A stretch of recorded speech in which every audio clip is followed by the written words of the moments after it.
You're listening to What's the Hazard? It is Friday, March 17th, St. Patrick's Day. I hope everyone's off to a good start. I probably have some Irish in me, if I can say that. You know, at some point, you know, the family tree probably sprouted a branch in the British Isles somewhere. I have no idea, man. But it's not a big holiday for me necessarily. I've had a few green beers over the last 50 years, you know, I suppose. But it's not, I know, like, we don't approach it with the same vigor that many people do. Yeah.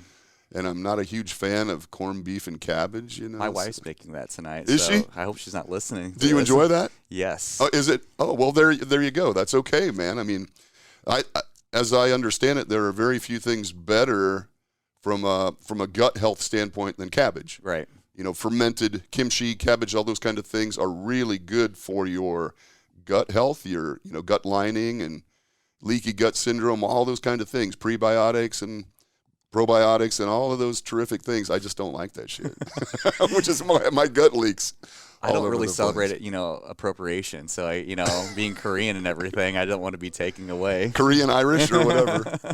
So. Yeah, that's interesting. But, hey, man, you know, I'm a theme guy. So whatever the theme is for the day, I'm in. You know, I can play along. Yeah, so yeah. I hope everybody has a great St. Patrick's Day. Did I introduce Kody Hoover? I don't even know if I even thought to introduce my guest. Everybody knows him and recognizes him. Kody Hoover, been on the podcast many times. Safety manager now you're at Green Plains. Yeah. Ethanol. Yes, ethanol and ingredients. So. And ingredients. Yeah, clean sugar, high protein. Okay. Kind of going that route. Ethanol, more of you a guys byproduct. like do wet milling or dry milling or? It's wet. So, okay, yep. so you do have byproducts. Yeah. Yep.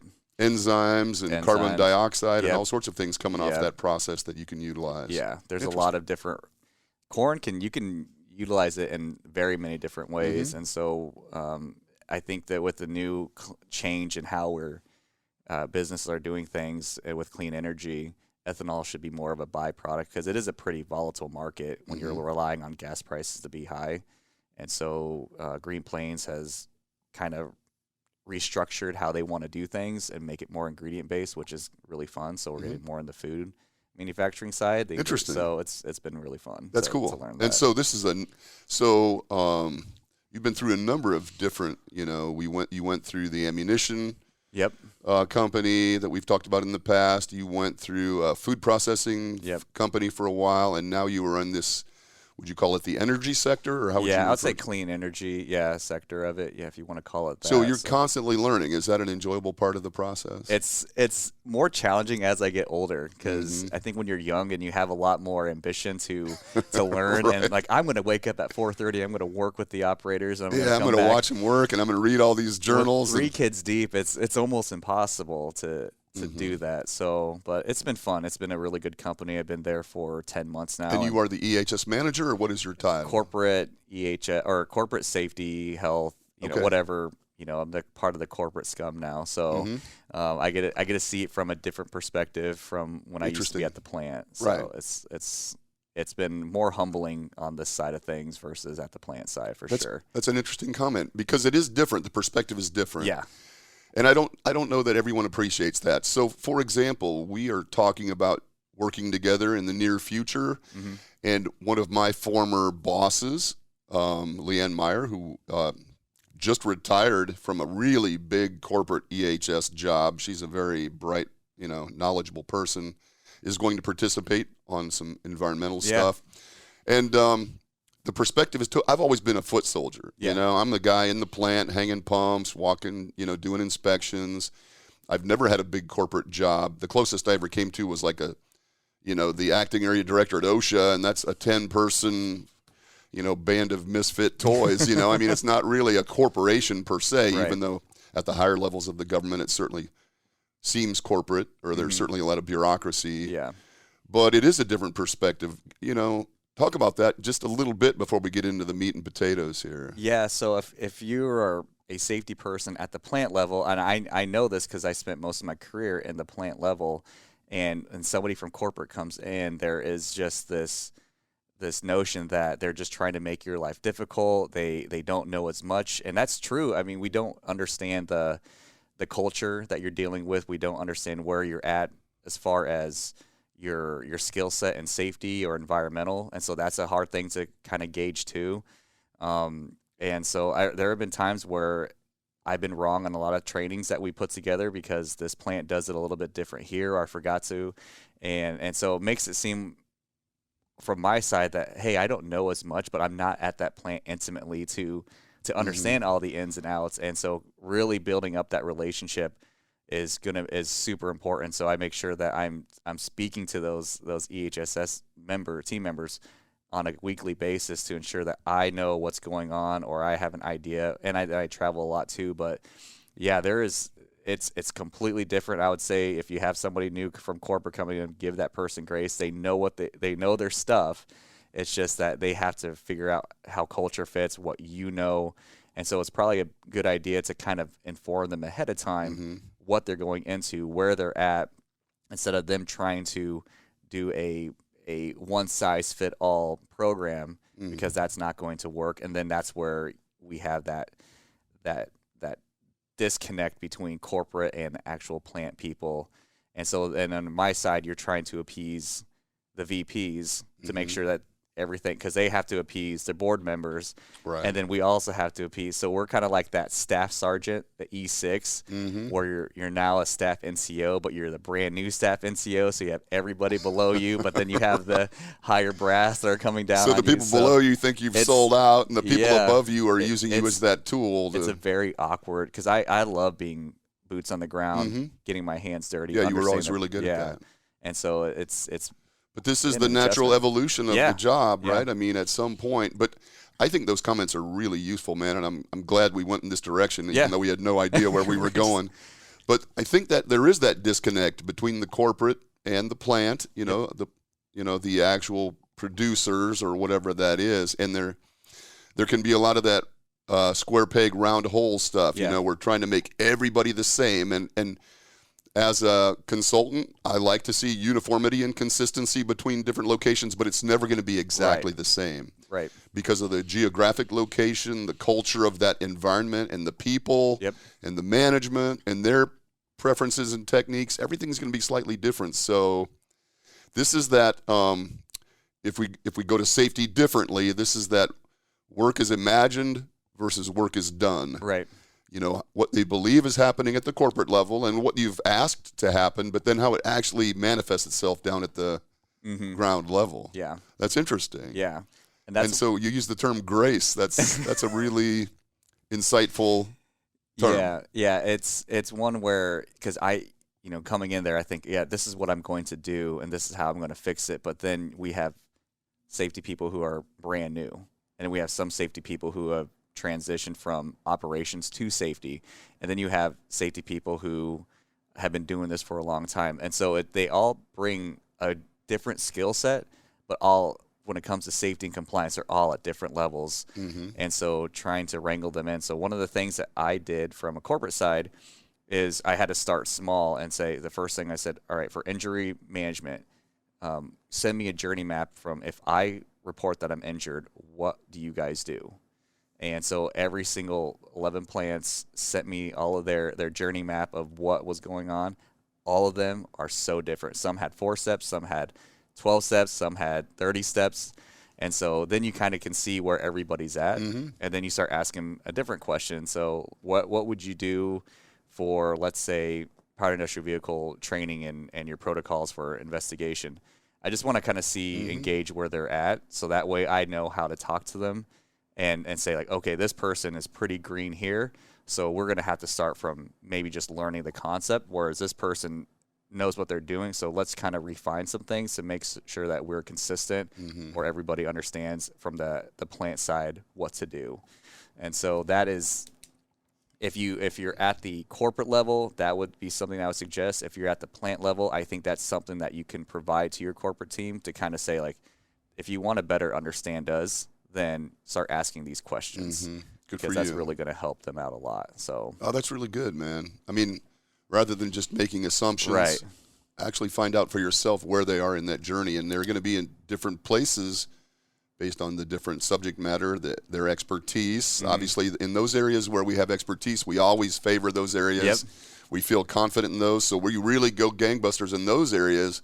But these other things that are not really my cup of tea, man, they might be dwindling behind a little bit. Yeah, and so then you pair them up. So I don't want to write programs from a corporate side, because that's really crappy. And I've been a part of that. Right. I'm not going to name the company.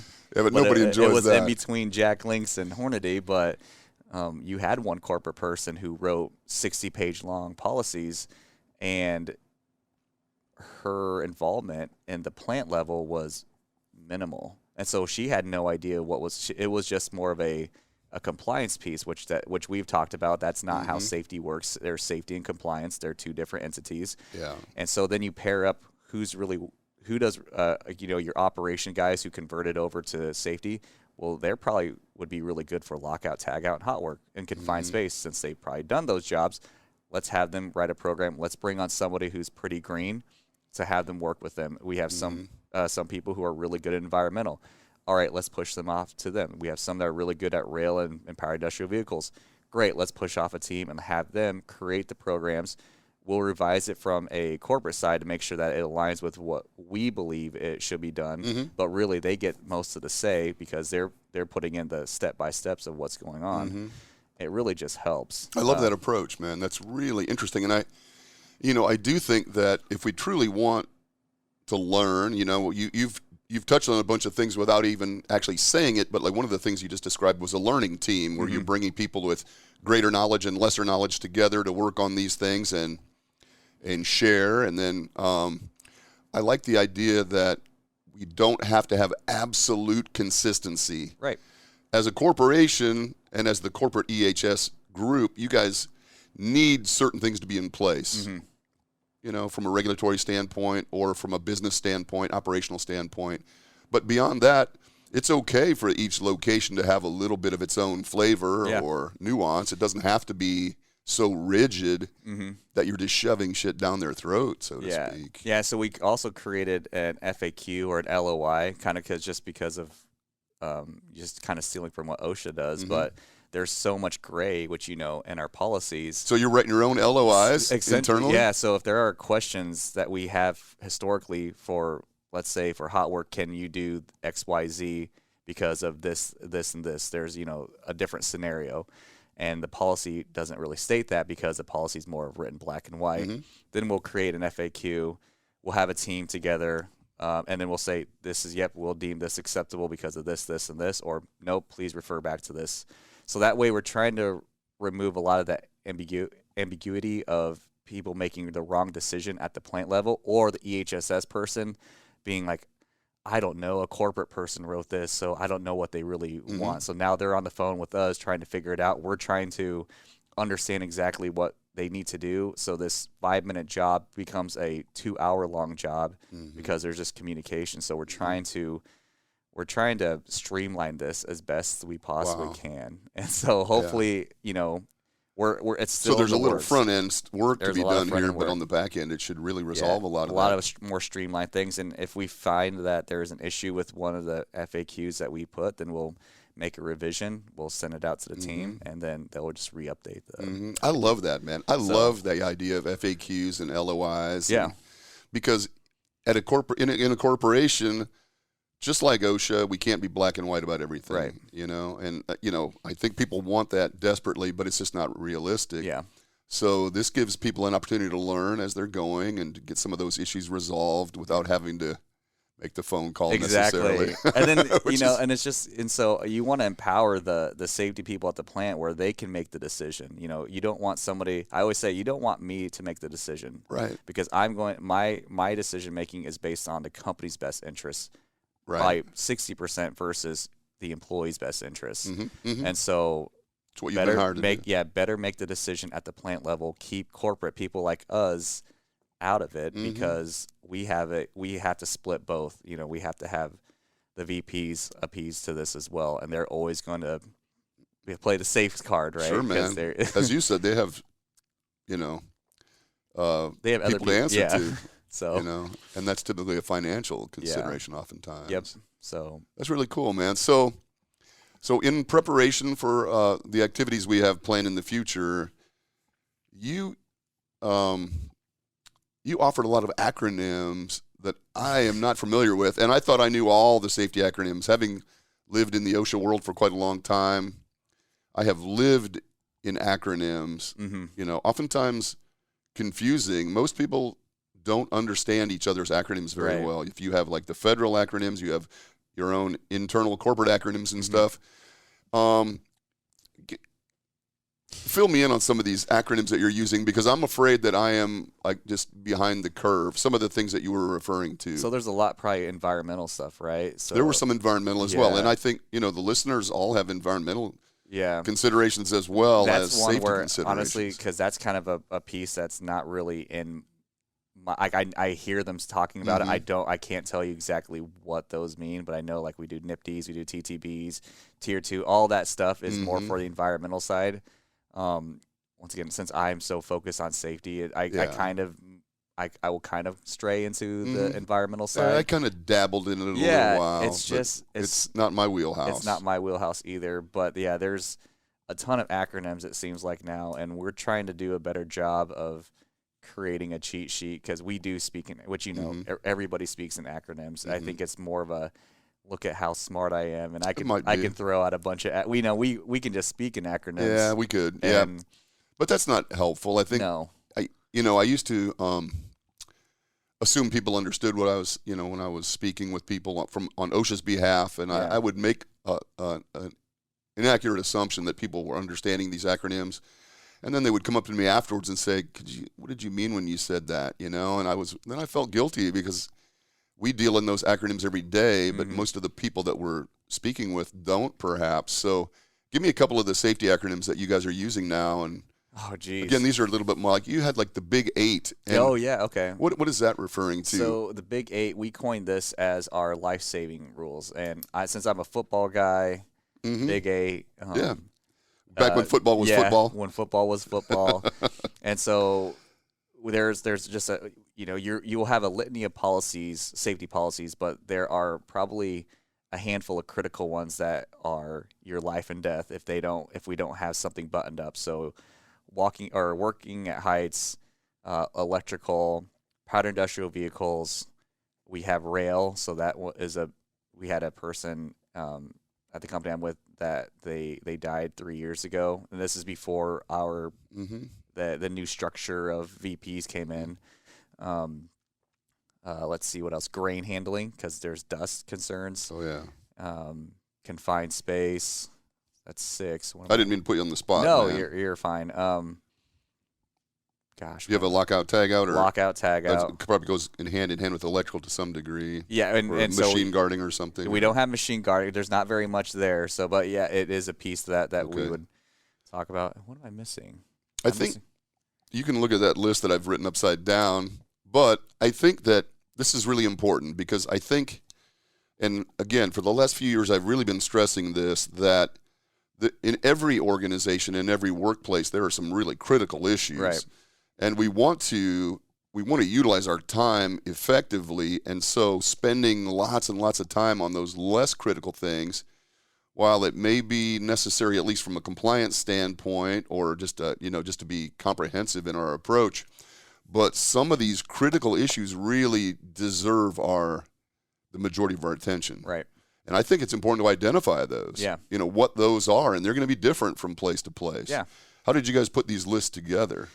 Based off of the Pareto data, so when I extracted all the incidents that occurred, also including the death and everything, and then just working, 14 years in this, and this knowing what these potentials were, I kind of had an idea of what we would coin as our Big 8, and we would structure the program and the training separately from the other stuff like bloodborne pathogens, HAZCOM.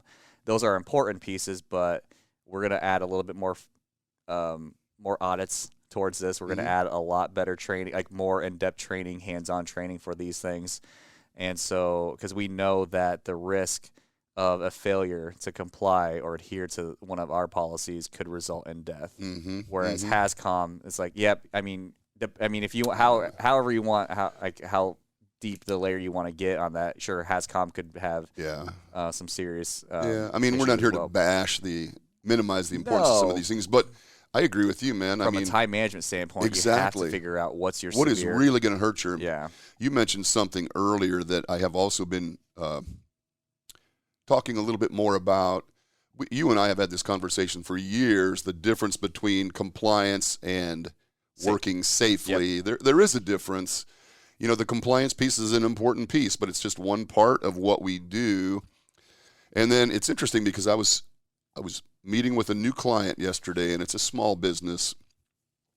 And I was speaking with the owner, and we were talking about compliance. And I said, so you pay me to go through here and help you identify compliance vulnerabilities, you know, things that I think that an OSHA compliance officer might take exception to or might question. But he made the comment, but that's not what hurts my people.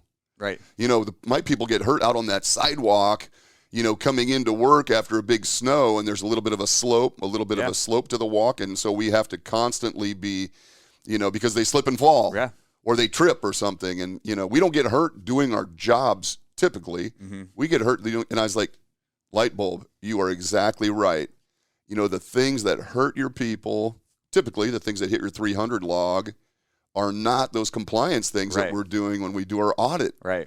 You know, sometimes slips and falls may come in there or whatever. Yeah. And the stuff that you've just identified, these big 8, the things that can actually kill our people are oftentimes not either of those other two. Right. You know, slip and fall rarely kills somebody. Right. You know, OSHA compliant stuff, I shouldn't say that because there is a correlation there to some degree, but it's really 3 things, you know, that we're constantly trying to identify and monitor and separate in our minds. Yeah. You know, and there's probably more. Yeah. And so when you're a new safety person, or if you have been doing safety for, let's say, a couple of years, we always tend to lean on the compliance side of things. Yeah. Because we have been taught that. That's what people at the plant want to hear. It's like, oh, yeah, we want to make sure we're compliant with OSHA. I could care less. I could give a shit less. I just want to know, are we going to keep our people safe? And have you done a good enough job to identify all risks and what the tasks that they're doing, and can they perform it safely? Is an acceptable level of risk? Mm-hmm. And that's the question, or that's the answer you need to provide to the people on the floor. And then the compliance piece is we should understand that standard well enough, or that regulation well enough, that we can say, this will fit here, and this is how I'm going to make it fit here. We should separate those two things for sure. Totally agree, man. And that's a really important comment. Thank you for saying that, because I completely agree with that. And the compliance piece, don't get us wrong, I mean, that is important. But if you're doing these other things, if you are identifying true risk and, you know, building capacity into your system so that you can absorb mistakes and failures that we are inevitably going to have and fail safely, you know, the compliance piece can be done fairly easily after that. Yeah. You know, making sure that all of the compliance issues are addressed. Yeah. But they shouldn't be the driver of your safety program. No, that should never be the reason for a decision-making purpose for an employee doing their job. Mm-hmm. That should be separate from you and your leadership team to discuss. Because the people on the floor, they would just want to get the job done. Mm-hmm. And they just tell me how to do the job done safely without putting 27,000 barriers for me to do it. Because I'm probably going to skip most of those so I can get the job done when you're not looking. And then there creates this distrust, because if you're asking me, say, hey, can I do this job here? And I'm like, well, OSHA says you can't. I'm taking no responsibility in this. I'm not trying to problem solve how to help you out. I'm just saying OSHA said you can't. Right. So it's kind of a cop-out almost. It is. It's a huge cop-out. And so you don't have that level of trust there.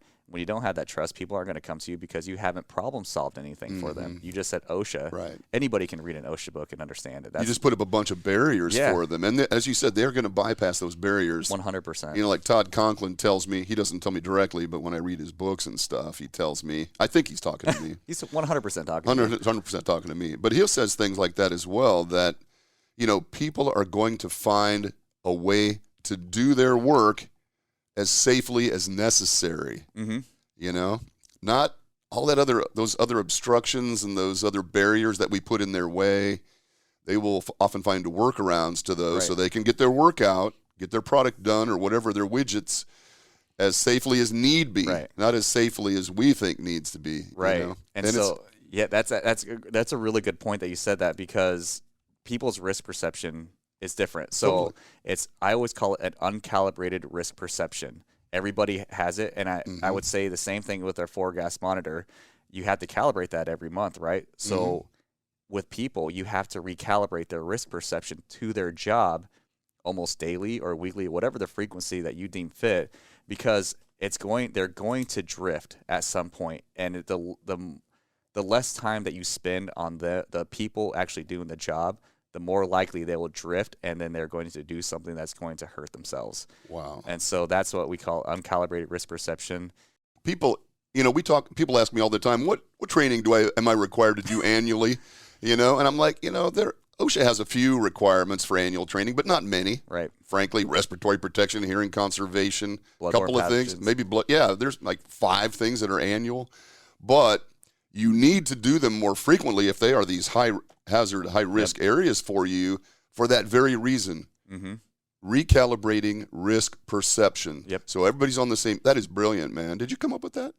I heard it somewhere. Okay, I'm not going to take it myself, but that is really I good. loved when I heard that. When I was Really reading, good. I saw that, and it was about something. It was about the military, and I'm like, well, that applies to Totally people. applicable. So That's really good. yeah, I love using that term. I feel like even from an operations standpoint, they understand when safety speaks in that lingo, they understand what they're talking about now. Because it's better than saying, well, I think it's unsafe, or I'm not sure what's going on, but I'm pretty sure it's unsafe. It's like, well, speaking a language that that's Right. once again seems a little bit more eloquently put together. Yeah. Yeah. And so for that group of people, I've talked about this in the past, and I'm sure I've heard it from someone else, but based on those very variable levels of risk tolerance to employees, some employees view an activity as, I can do that totally safely. Right. None of that scares me. None of it Right. is a problem. And me personally probably could do none of that because I would be terrified Right. by everything. Yeah. Everything scares me at this point. And so we have to deal with those variable levels of risk tolerance or fear or whatever. And so you have to recalibrate them and let them know that, well, regardless of whether that scares you or not, we can't work more than 4 feet off the ground without some type of fall prevention or fall arrest system in place. 20-year-old guys aren't afraid to be 4 feet off the ground, man. They run around on top of grain bins 150 feet in the air with no guardrails. And so they do need to be recalibrated. Yeah, that is really they need good. to understand that. Yep.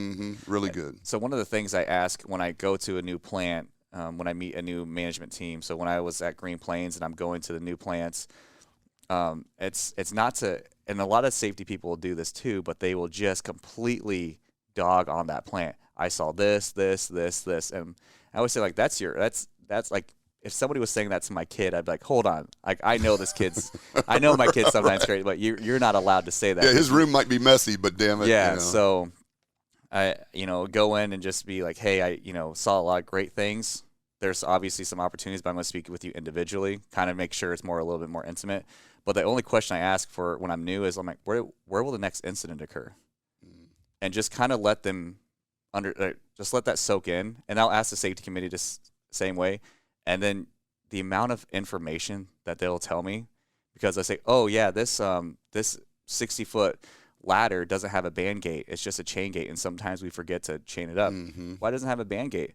Oh, we put it in there a couple years ago. Nothing. Great. Let's get that get that fixed right now. Exactly. Just stuff like that where they have accepted that risk because nothing was done. But acceptable exposure is just something they've become accustomed to. Right. So if you ask that one question, where will the next incident occur? The stuff that you're going to find from that is insane. I mean, it's going to keep you busy for a month of trying to track down all these projects. Love that, man. Yeah. So totally. In fact, the company that I was meeting with yesterday, we had gone through the facility. We kind of, talked about some of the OSHA compliance vulnerabilities, and then we started talking about other things. And I asked each of the people that had walked with me, what scares you about working here? What is it that you're, where, like you said, where's that incident going to happen? Or what scares you? And they're like, well, this is all fine. I do this, but man, when I have to do this once a month or whatever, I really don't like it. Yeah. I don't like it. And those are the opportunities Yeah. that we really need to drill down into. Yeah. And if you can gain the trust that you referred to earlier, they share that stuff with you. Yeah, exactly. If you think you're just there to make their life miserable, and this guy's going to screw up my good thing Mm-hmm. and make this, now I got to put on this ridiculous suit and all Yeah. this shit to do this.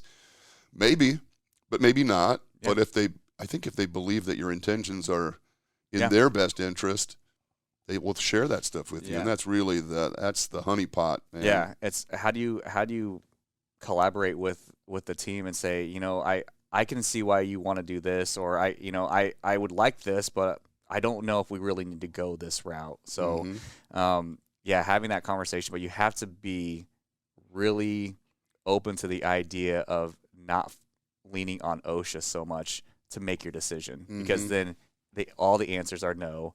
Suit up with PPE Right. and do all of that stuff. So we had That's exactly right. All the answers are no. Yeah, all the answers will be no. So we had an issue where we were removing a motor, and this is on a trolley, a hoist trolley, but it didn't go back and forth, and it kind of got caught up as it was moving sideways, and so one of the employees would have to kind of help push it, which any safety person is like, nope, that's an absolute no-go with this. But they have to do it until we can get a different trolley put in there. And so what do you just stop the whole operation? And then some people would say no, or what you can do is you do an FMEA, a failure modes effects analysis. You identify the potential failure modes that could occur, like your chain, like having somebody in the line of fire, and then figuring out what can we put right now in place that's going to minimize that risk. Then once you have that in place, then you create what's called a temporary work instruction saying, this is what you need to follow. Everybody will be retrained on this. Everybody will sign off on this. There's an end date, the date that this new trolley gets installed, so you no longer have to do this anymore. Right. This is not the new working policy. This is only temporarily until we get the fix in place. And so that's what newer safety people need to do, is they need to just take a look at that instead of saying no. With production in mind, how can we make this work? And I think that's how you're going to build that relationship and trust with leadership, because you're not saying we have to shut this down completely. Was it ideal? No, but did we minimize risk? Absolutely. And that's our Which job. is always the key, right? So, that's interesting. Our buddy Jim Steele uses something similar to that, and he's back when he was doing construction work with my friend John Falowich. They used to have that same thing. If you cannot comply with our work practice, our policy, just stop, give me a call. Yeah. We'll take a look at it. We'll figure something out. Right. It's going to be temporary. Yeah. We're not changing the work instructions, but under those circumstances, what we normally do won't work, but we've got to get this done. Right. So let's figure out the safest way possible to do it, and that's just a discussion. Ultimately, I mean, it's an analysis, it's an FMEA, but it's just a discussion. Yeah. And let's figure that out. And I think employees respect that so much more than just can't do that. Yeah. Right. Can't do that. Yeah. No, like you said, everything's a no if you're trying to be compliant. I swear, Doug, if I have to hear, I want you to go home the same way that you're coming in one more time, I'm going to throw. I will not use that. If you're in safety, stop using that, because everybody uses it. Everybody wants it. Nobody wants to die at the workplace. Our job is to help them be safe. Their job is to act safe. The only thing that's separating that is we need to do a better job verifying that our policies are actually being conformed to at the site level, at the actual work, and that they can be, that we haven't put them in a position where they can't comply with our policies. And ask that question, is what we're doing, what can we make this, how can we make this better? Yeah, what obstacles have we unintentionally put in your path to getting the work out? Yeah. Because we're doing it with the best intentions. Right. But we don't always realize what that does to the employees trying to do the job. You know, sometimes we really, tie their hands, and so they're going to find a workaround. Exactly. That they used to do that up at Norfolk Iron and Metal. That was an interesting one. Mike used to be the safety guy up there, and they had that acceptable exposures program for a while where they basically just asked their employees to come forward and reveal what their workarounds were. no harm, no foul, and they could have been doing it for years and knowing that it wasn't right, but the policies or procedures you put in place basically screw me, so I can't do my job. Right. So we've come up with a workaround, and they wanted to at least know what the workarounds were and have an opportunity to try to fix them. Yeah. Without harm or foul. It wasn't punitive. There was no retaliation. But please tell us, and we'll do our best to find an appropriate. Maybe what you're doing is fantastic, and you're going to revolutionize the industry. Right. But maybe what you're doing is a lot of risk that isn't necessary. Mm-hmm. But I just thought that was. But again, that takes a lot of trust. Yeah. It takes a relationship, and it takes. Again, Conklin told me one time that if you were trying to build a resilient company, a company that can fail safely, two things are critical. Number one is a way to engage the employees to get that information that we don't see when we make our annual walk around. Right. And number two is, what is your track record of making corrections? Right. Yeah. That's huge. And if those two things should be your gauge to having a resilient company. That's really all there is to it. Yeah. There's no secret sauce to this. There is just communicating and being transparent and being solution focused are the three things that I could say that will probably accelerate your career if you can just do those three things. So communicate, transparently, and be solution focused. Yep. Man, that's a great way to end this. Unless you got anything else. No, I have nothing else. I think that is a fantastic way to wrap this up because we get so obsessed with other things, the compliance piece and some of those other pieces. But this truly, that is, in 3 words, basically what we do. Yeah. I guess that's 4 words. That's communicate, transparent, solution focused. Yeah. There's a hyphen in there, so I'm going to count that as 3 words, but it's perfect. It's always a pleasure, man. Yeah, you bring so much energy, and there's a joyfulness about the way you approach this, which I appreciate. We're doing something really important. This is really good, and finding better ways to do it is why we do this podcast in the first place. Help people maybe come up with alternatives or different ways to approach these solutions. Yeah, for sure. It's awesome, and I'm looking forward to when we get together in the future. It'll be a fun day. I'm really looking forward to that. Yeah. And I've learned a bunch about new acronyms, so it's always good for me. I always learn. So thanks for being here. Yeah. I know you have to probably go back to work. We'll see. That's kind of how I am too, man. We'll see. I'll make my way back there. So. Eventually. Yeah. Where is your workplace? It's in Exarban. So is it? Yeah, in the corporate area. Yep. Down in Exarban Village area down there or something? Yep. Green Plains is just kind of right by Blue Cross Blue Shield. Oh, no kidding. Yeah. I didn't know that. Man, you got like a lot of lunch options then, don't you? I do. That's the problem. That's the problem. I'm dealing with Doug. So 3 kids and 20 different restaurants within walking when distance. I was at Jack Link's, there's only one Subway, and there was that was it. That was it. So there's a lot of great stuff down in Exarban Village. There's a lot of good stuff. And you can like walk over and watch a baseball game on a nice afternoon, and oh my God, that's a great place to be. It's fun. So. Nice. Well, thanks for being here, man. Thanks, Doug. Everybody have a great weekend. Be careful today. I know that there'll be a lot of revelry on St. Patrick's Day.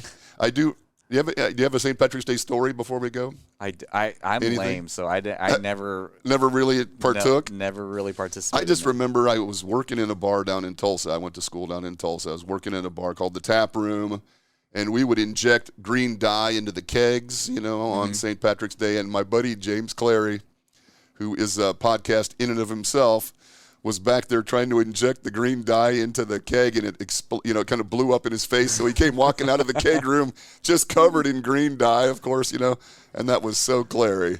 That was the typical day in Clary's life. That's awesome. I don't have many memories, but I will always remember Jimmy coming out of the keg cooler just covered in green dye, So have a great weekend, everybody. Keep up the good work. Really, really good information today, and we will talk to you next Friday. Take care. Bye-bye.